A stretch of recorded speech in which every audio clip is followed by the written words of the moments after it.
Hello. So, this is the conclusion of the 1920s, and we're moving right along into the 1930s.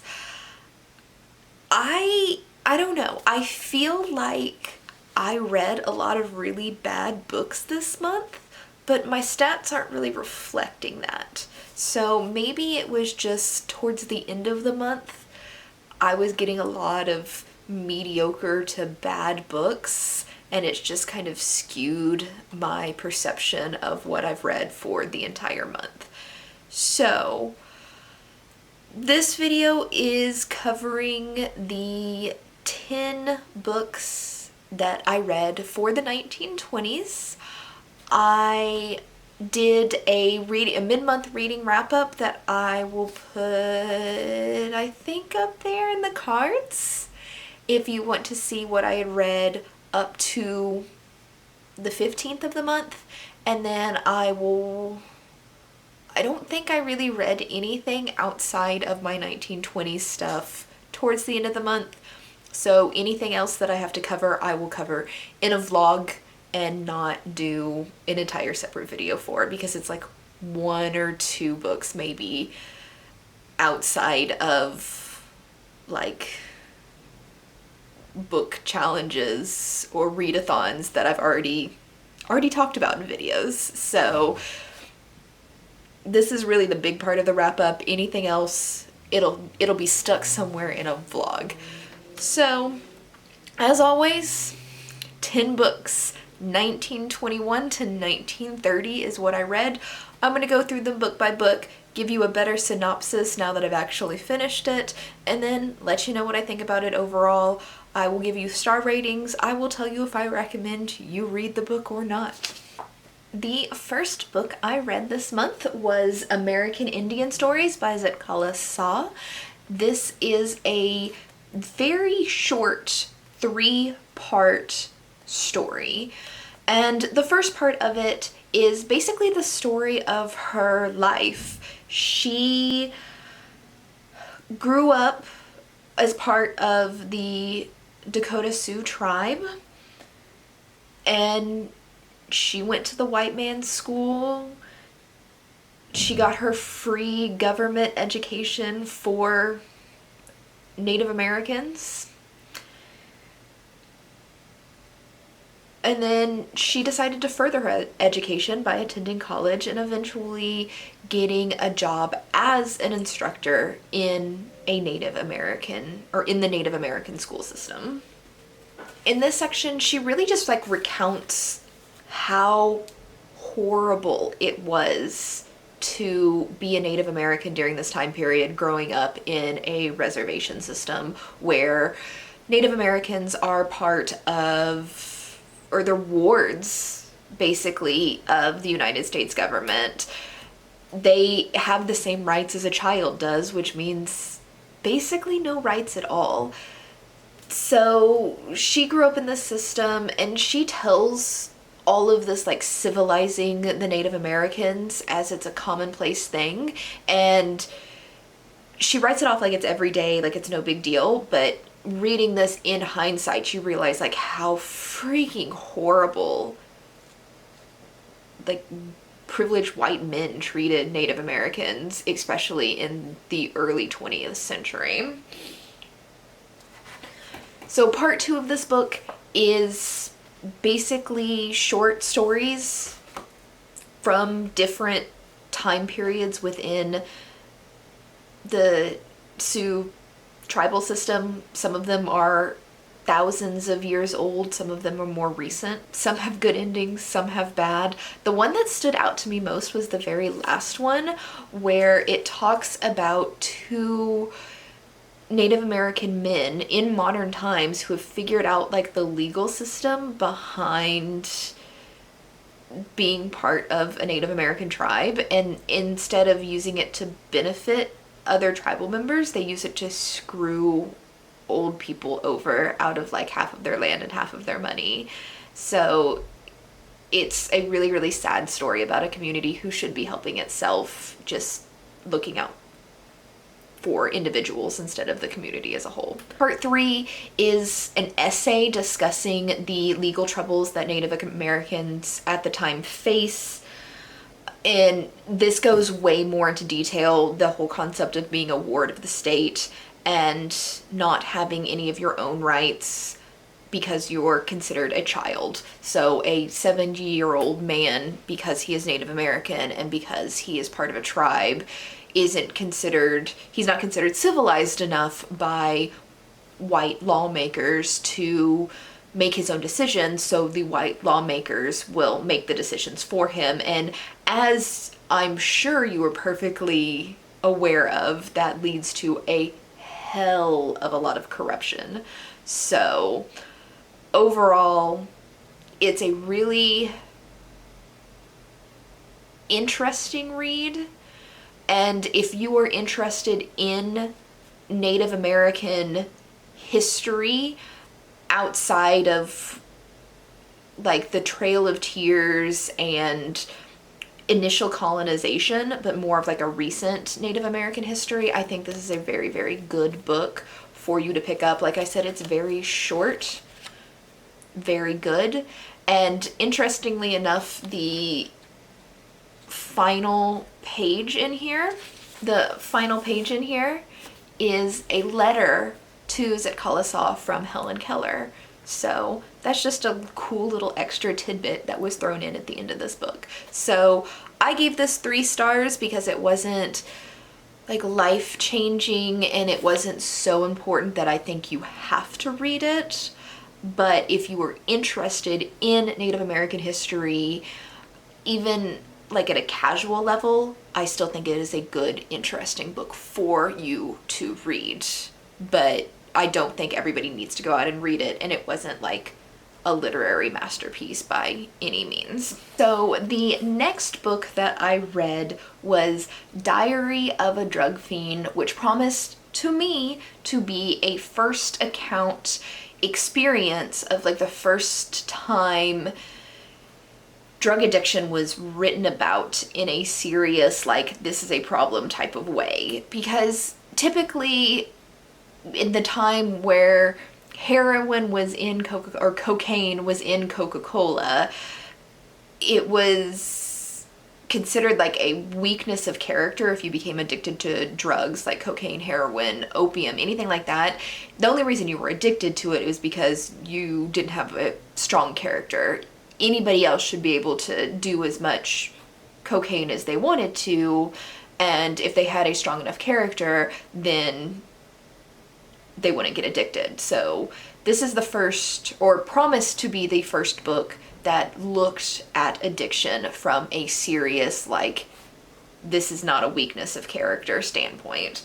And I have to say that a book written entirely about drug addiction and drug use, this was the most boring thing ever. Like, I don't know how you can make drug addiction and like gratuitous drug use boring, but Aleister Crowley managed to do just that. This is a 3-part book. The first part is from the perspective of a narrating character, a man named Peter, who was a pilot in World War I. He's just come back from the war, and he kind of makes friends with a little bit of shady but rich characters and tries cocaine for the first time ever. And damn, does he like his cocaine. He, the same night, meets a woman who he instantly falls in love with. I believe this is her first time doing cocaine as well, but maybe like second or third time. They fall in love and get married 3 days later. So very Romeo Juliet type storyline where they're not really in love. It's just instant lust because of the drugs. So his drug addiction probably stems a lot from the PTSD that he suffered in World War I. We will get to a book later in this video that covers how awful World War I is, but he obviously has some undiagnosed PTSD, and he like the cocaine helps. So the first part is basically the two of them traveling across Europe on their honeymoon and doing a lot of cocaine and heroin because that is what one does on their honeymoon.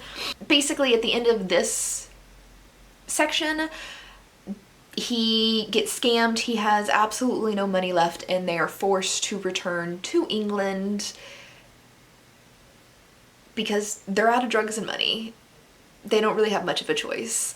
So the second part is from his wife's perspective, and her name is Lou, and this is all written down in the form of like diary entries, and it kind of goes over drug withdrawals and how at first they have a little bit of cocaine and heroin, but they've done so much of it at this point that it takes a lot to have any sort of effect at all. And then eventually, because England has made these drugs illegal, it dries up and they run out, and they're having to deal with like horrible, horrible drug withdrawals and seeing visions and all sorts of different things associated with that, which you would think would be interesting, but it's not. So the third part is again from Peter's perspective, and they've gotten some drugs, but they're trying to get clean in a slower way, I guess, and they go about this by joining a cult. And they go to Switzerland to get clean of drugs. Which really should be interesting, but it's still not. Basically, they work through their problems, do all of the cult things, get off drugs, and I'm gonna spoil the ending because I truly don't recommend this book for anybody, not only because it's boring, but if you're really insistent on reading it, then click off until I hold up another book cover. But after he manages to wean himself of drugs, he is basically told that now that you've managed to do this on your own, then you can go back to using drugs and use cocaine or heroin to help you in your new career or new life goal, because how they got off drugs was they had to find something that they wanted in life more than the drugs. And now that they found something else they wanted and they can do it without the drugs, they can now take the drugs, according to their cult leader, because they have something, a higher purpose, which that's absolutely bullshit. Like if you're addicted, you're addicted, and you will always be addicted. So you need to stay away from drugs. I mean, I honestly don't have a whole lot of experience with drugs, or, any at all. So I'm going with what medical professionals have stated publicly for years, like, just don't do drugs, kid. But all in all, it's a surprisingly boring book that gives really, really bad advice at the end. So can't recommend it. I gave it 2 stars for how problematic it was. If it was just boring, it probably would have gotten 3. The next book is Bambi, A Life in the Woods by Felix Salten, and this is absolutely nothing at all like the Disney movie Bambi. This is, I don't want to say darker. I mean, it is darker, but it's just a completely different story. I mean, it's the same basic premise of a deer in the woods, like a young deer named Bambi in the woods hiding from a hunter, but it's a different story. There's no thumper in this book. Bambi's mom doesn't die like early in the book or anything like that. This is about humanity's God complex, where we are the only species that kill for fun and just out of the sheer malice of it, instead of because of need. It even like outside of that, like it's humanity, even when trying to be good, is unnecessarily cruel. Like an example in the story is a human finds a sickly deer in the woods and takes it home to care for it over the winter, raise it into adult deerhood. I don't know. Into adulthood for deers, and then re-release it to the wild, which sounds like a caring thing, but now that deer isn't afraid of humanity anymore, and almost in the book instantly dies because it's not running from the hunters like the other deer have trained themselves to do. But humanity kills unnecessarily, chops down trees, which like take away the homes from smaller animals and generally destroy the environment. And all of this is from the perspective of a deer named Bambi who learns to fight back against humanity, which is a little absurd if you think about it. Deer aren't exactly the type to fight back. This basically reads like a biblical text or a biblical story where Bambi and the other forest creatures refer to humanity as he, like with a capital H, in a very godlike way, if God was an evil, malevolent being. And the biblical context kind of stretches even further at the end, where another stag that is not Bambi ends up killing a hunter, showing that the fall of God and that humanity has to answer to an even higher power. Overall, I wasn't really thrilled with the fact that this is like a religious text, and how, like, the moral of the story is that humanity tries to play God, but we're not God, and we have a higher power that we are answerable to. And that's just not what I wanted to read. And it's not... It seems like a really odd way to teach your children about religion or about, like, wild creatures. So I really, really did not like this book, and I ended up giving it 2 stars. I really don't recommend you read it to your children. It's far too violent and graphic, and then it doesn't read well for older audiences because it's just awkwardly written. If you want the story of Bambi, watch the Disney movie. The next book I read was actually a short story. This is a lot of short stories. This was about a 25-page long short story called The Rats in the Walls by H.P. Lovecraft. And this is the kind of horror that I want to read. It was super, super creepy. I do have to recommend, first off, that if you are interested in reading this short story, do not go look it up on Goodreads, because Goodreads summary spoils the, like, story, like the twist in the story. Like, why would you put the twist in a 25-page short story in a summary about it? I'm gonna give you a summary without the twist. So basically, this British family was driven out of their ancestral home because the entire family, except for their 3rd son, was murdered by the 3rd son, the surviving son. And he wouldn't speak of what happened and why he murdered his family, but he moved to Virginia to start a new life. The local people didn't really press charges or anything about it because they were fearful and hated the family, so they were kind of glad that he did this. And this happened, I don't know, in like the 1600s or something like that, like a long, long time ago. Father to son passed down the dark history of the family and the story of why this son had killed his family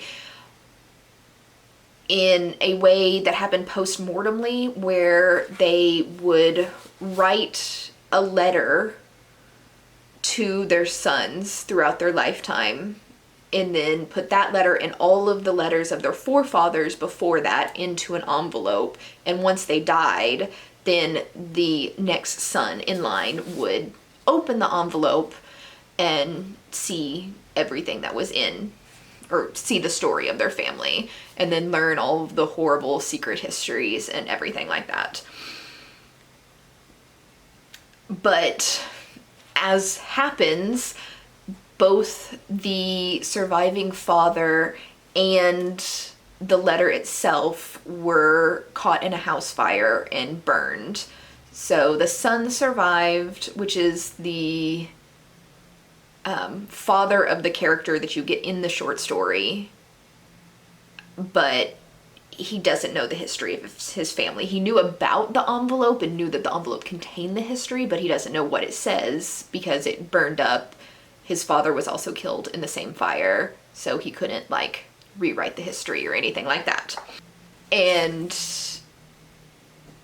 the narrating character, whose grandfather was the man who died in the fire, his son stumbled upon their ancestral home while he was serving in Europe during World War I, and he was killed in the war, and his father, who's the narrator, decided to buy this home. And I think there's a family name, I just didn't write it down and I don't remember it. The narrator buys this old, dilapidated, rundown ancestral home and decides to rebuild it because he's fairly wealthy. He decides to rebuild it as kind of like an homage to his dead son who died in World War I.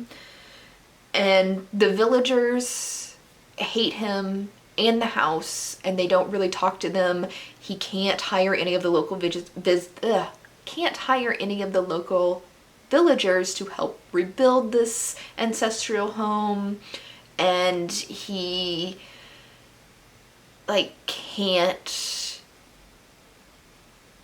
he has to like outsource to different cities, and none of them will tell them like why they hate him. They just hate him and refuse to speak to him.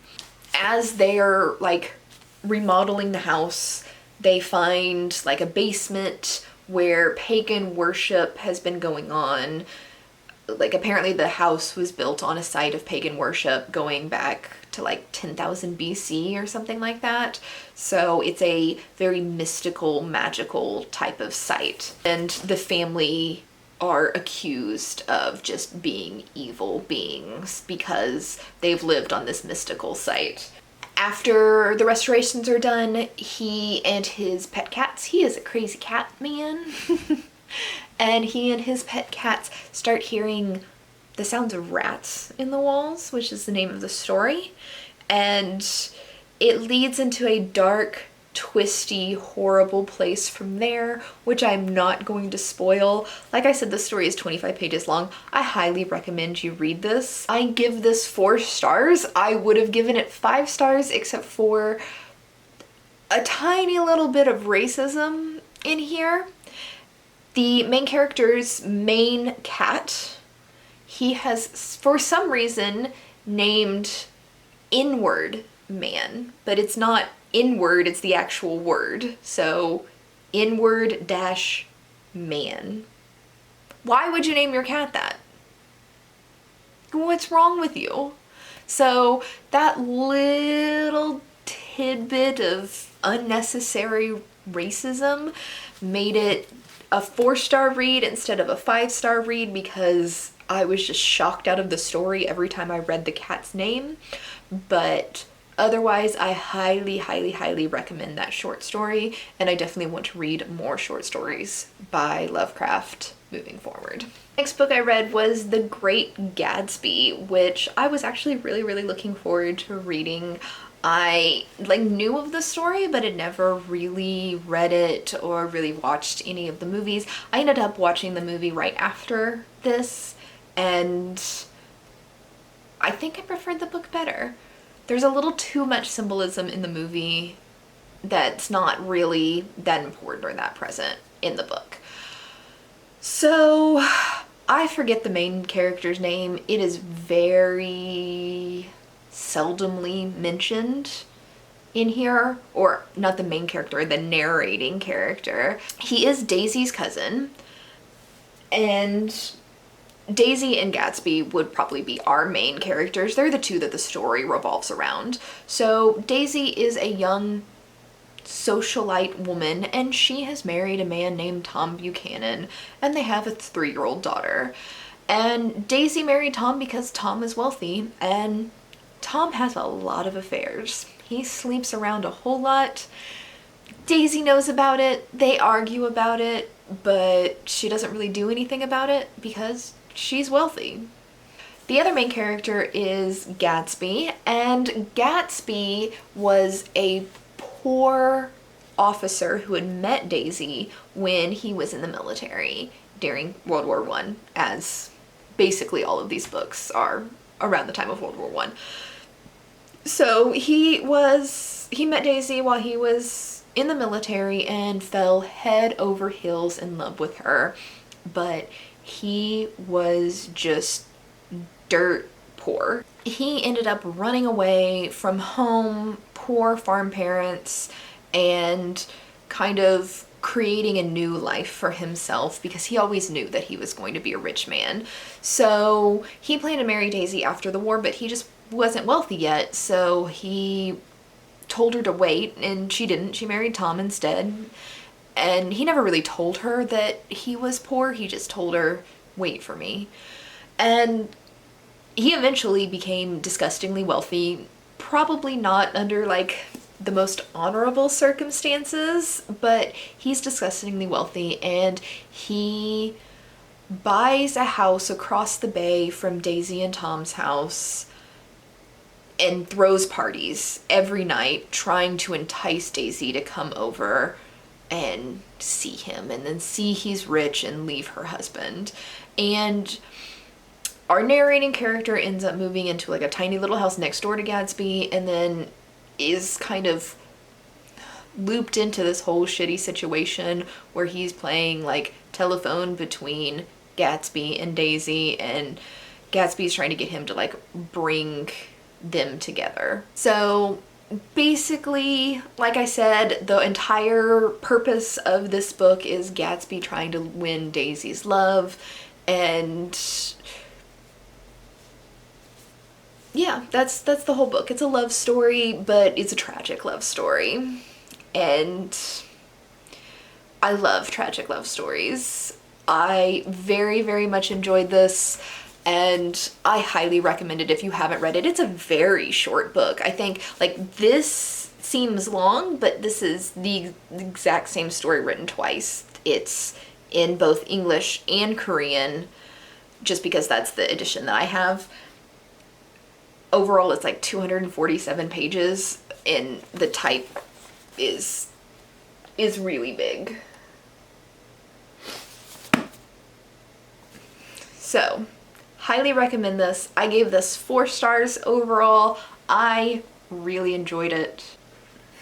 The next book I read was The Castle by Franz Kafka, and this was a weird book. So there's a couple of different weird things about it. First, this was written originally in German and then translated. So I probably read 3/4 of this as an audiobook, and the last like fourth of it, third, fourth of it as a physical book. And because it's translated from German, it's not the exact same translation. So my audiobook, the main character's name was Carr, and in the book, in any like online like Wikipedia and stuff like that, apparently the main character is never named, and he just goes by the first initial K. So I don't know. I don't know why the audiobook had his name as Carr when everything else says it's just K. Also, the really interesting part of this story that I didn't know until I finished it was Franz Kafka died before he could finish this book. This is an incomplete novel that literally ends in the middle of a sentence. So you don't know how the book ends.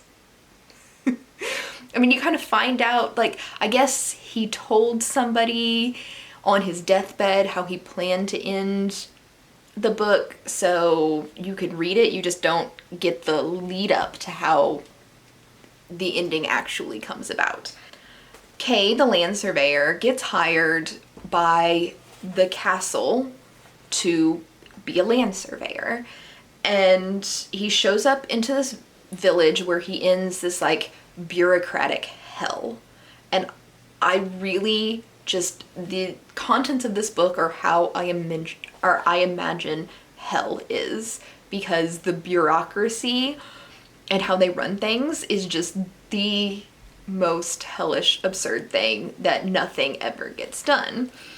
So, according to the people of the castle, the bureaucratic people of the castle, that everything in this world is perfect, perfectly run, and it's perfectly organized, and there's no room for mistakes because mistakes never happen. Because the system doesn't ever make mistakes, it's not designed to deal with mistakes if a mistake ever happened, which it never does. Obviously, mistakes happen, and a lot of mistakes happen, so you just get this, like, ridiculous circular logic and defense and deferring blame, and nothing ever gets solved because it was like, well, no mistake happened because mistakes can't happen, so we don't know how to deal with your case because your case can't exist because it was a mistake and mistakes don't happen. Which you could see, even me saying that, how frustrating. Like, the entire novel is like that. It's just that for the entire novel, honestly. And there's also like this love story in it, kind of. It's weird. The love story kind of follows the same bureaucratic hell as everything else does, except for it's a love story. So it's not really a love story. Circular. Everything's circular. But this is basically a discussion on how absurd bureaucracy can be, but it also deals with like alienation, because Carr's an outsider, he's very alienated. It deals with like having a goal, like an unachievable goal, and how like frustrating that could be as well. So alienation, bureaucracy, unachievable goal, and I think the fact that it doesn't have an ending and it just ends in the middle of a sentence just kind of pinpoints that frustrating nature of this book. Do I really recommend anybody read this? No. It was a very frustrating read. I understand why it's a classic, but it wasn't good by any means. It was well done, but not enjoyable. So I gave it 3 stars. It definitely accomplished its purpose, but I didn't like it. The next book I read was Virginia Woolf's To the Lighthouse, and I hated this book. It basically seems to be like a day in the life type story of a really large family and some like family friends who go to this beach house, and it's called To the Lighthouse because like the youngest son, the first day they get there, wants to go visit the lighthouse. And that's kind of like how the story starts. It's very hard to follow because Virginia Woolf writes in this very overly flowery way of writing, and the entire story is mostly stream of consciousness and no dialogue, and I hate that kind of writing. Like, this is my least favorite type of fiction, is stream of conscience. All of the characters are assholes. None of them are likable at all. They're self-centered.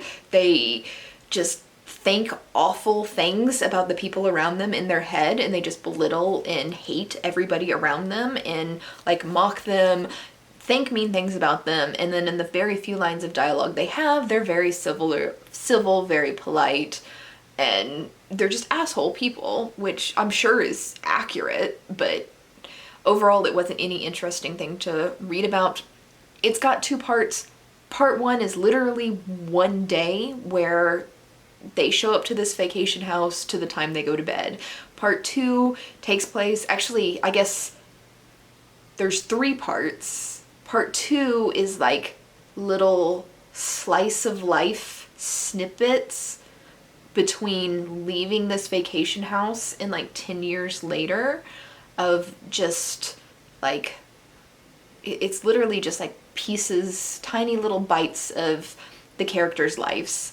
And then you get back 10 years later for part 3, where everybody still alive after 10 years is back at this vacation house, and it's just another day in the life, and they finally make it to the lighthouse.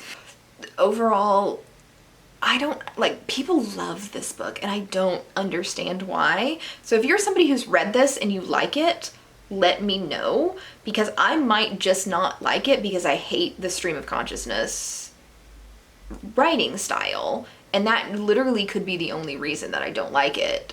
But overall it was just like, it was boring, the characters were assholes, and I don't like the writing style. Virginia Woolf is an amazing writer, so if you are interested in reading Virginia Woolf, I would recommend A Room of One's Own, because I really liked that. That is a short story essay type about why it's important to have your own space. So I liked that, did not like this.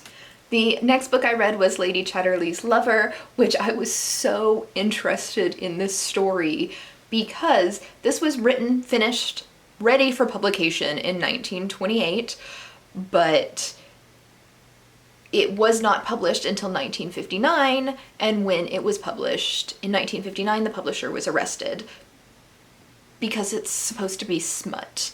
And I wanted to read smut from the 1920s. Now, given modern times and how casual we are with like nudity and sex, this is not any means smutty at all. There is sex, there is conversations of sex,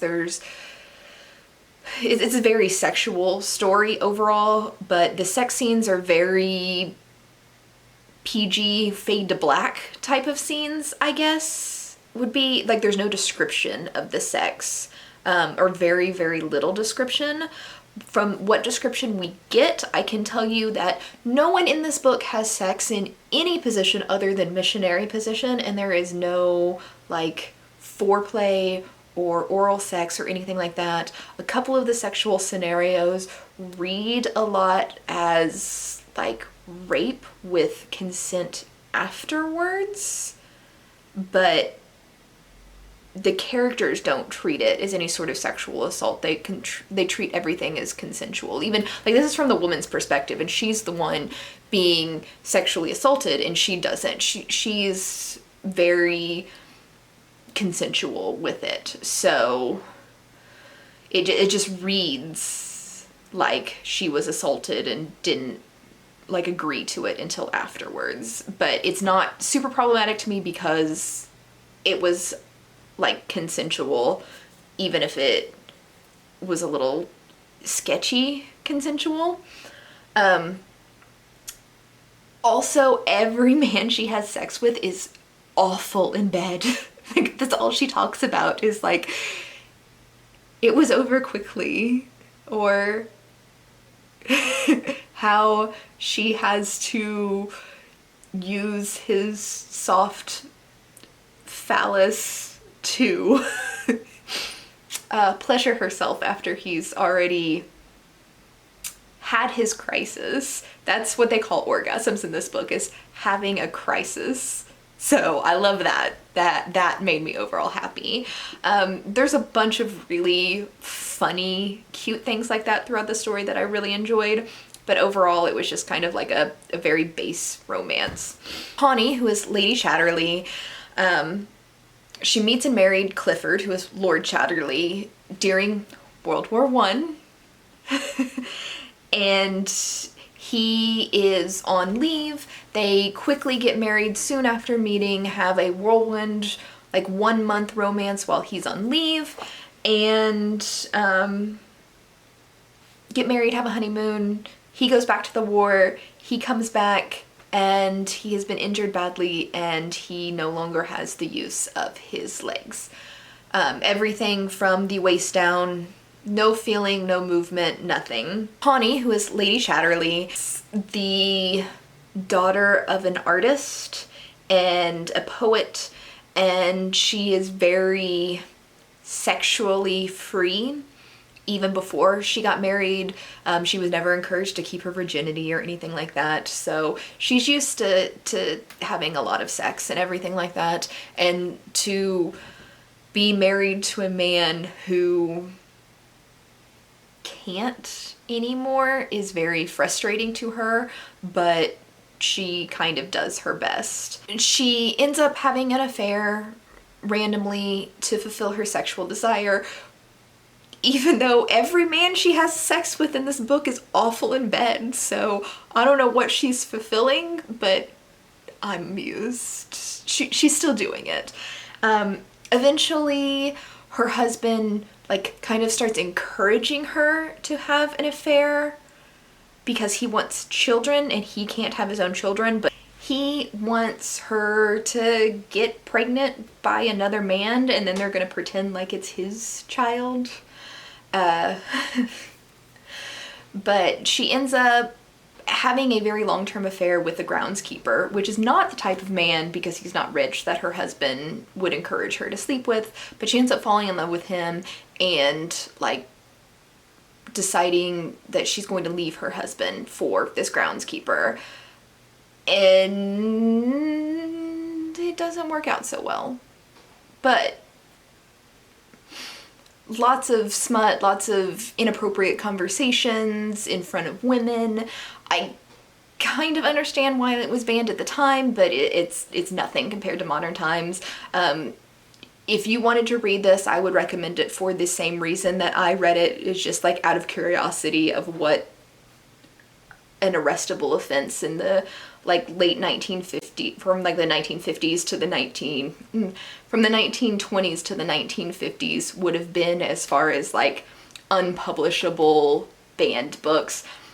Overall, the story in and of itself isn't very good. I don't think anybody would have ever remembered this book if it wasn't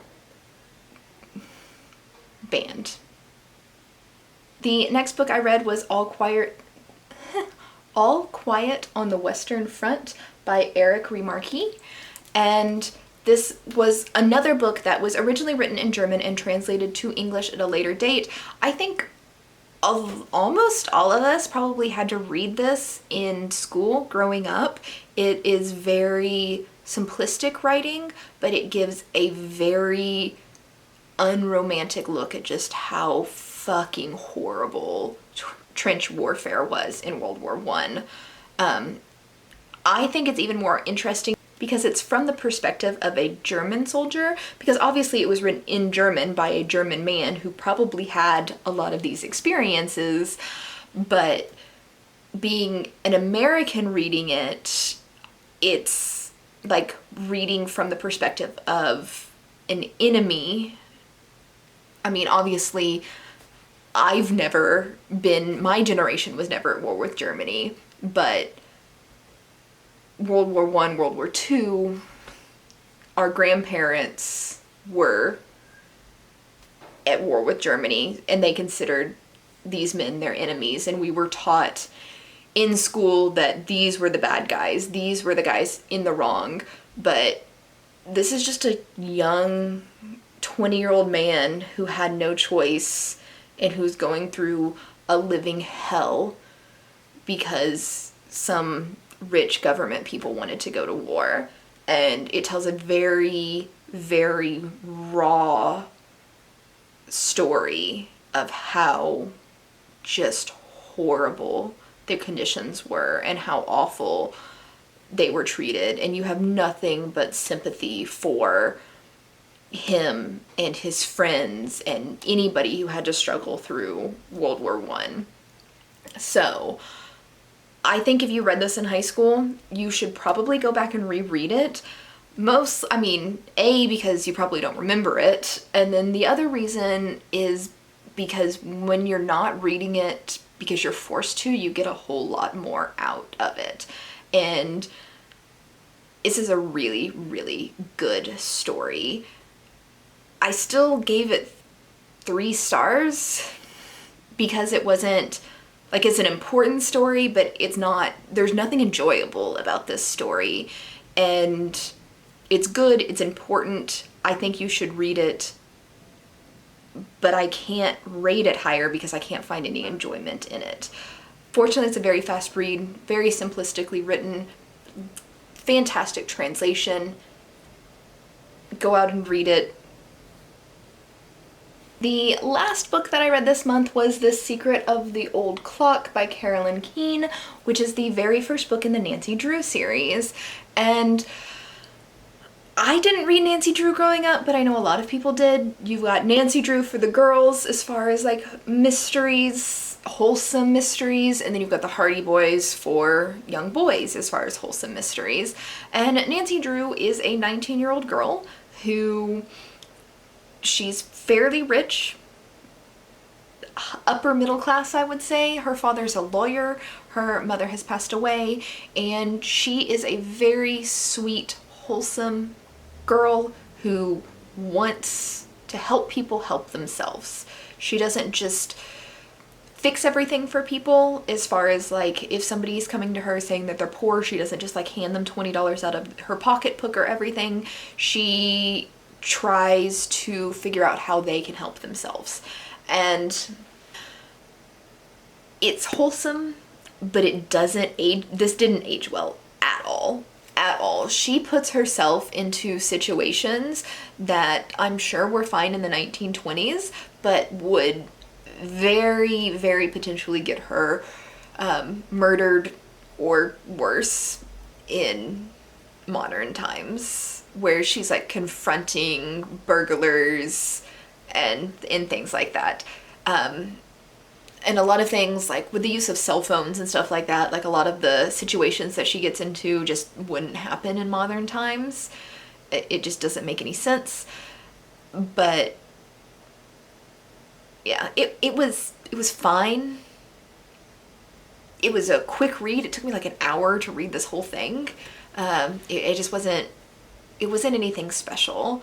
But there's also like literally nothing at all problematic in this. So if you have kids and they're looking to read something, I would totally recommend this for kids. Or reading out loud to your young kids and just have a discussion with some of the situations that she puts herself into. Why, like, don't do that now. But overall, it's super not problematic. And so far in my century read, this is by far the most appropriate for kids book that I have read. So, first one I can actually recommend to people with kids. And that wraps up the 1920s. I will have a video for my TBR for the 1930s coming up soon. That one is going to be a little bit less physical books because with coronavirus, my library shut down. So I'm going to try to find as many things as I can as like a ebook copy, and I might have to order some stuff, spend a little bit more money on it this month. But I think a lot of it's just going to be ebooks and not physical books. So I'm sorry if you really love me holding up books. It's just not feasible in our current climate in the fact that I'm not allowed to leave my house. So thank you for watching this video, and I'll see you in the next one.